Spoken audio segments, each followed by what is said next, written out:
Today, the state finally agreed on a plan to spend $31 million it won in an opioid lawsuit. After weeks of delay, the state's Republican-controlled budget committee approved a plan, but with some changes. Republicans included more spending for law enforcement, which is different from the plan Evers' Department of Health Services had initially submitted. Reporter Will Keneally has more. Unfortunately, Josh-Kaul and Tony Evers continues to turn their back on law enforcement and does not want to work with these key people in public safety in our communities. That's why Republicans say they held up funds the state won in an opioid lawsuit.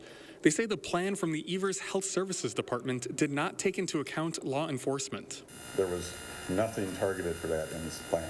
There is something very specifically targeted for that, and as the sheriff talked about, they can and will do great work with that.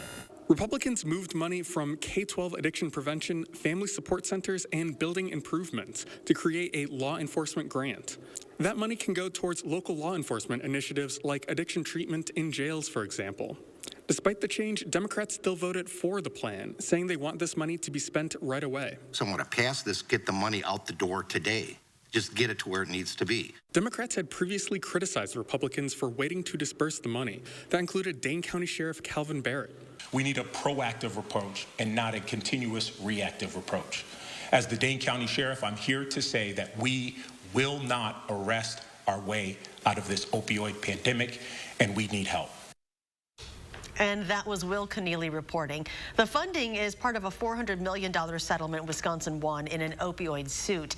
The state itself received $31 million this year. As part of the suit, cities and counties will also receive funding, but the goal was to agree on a state plan first so they could work their budgets around it.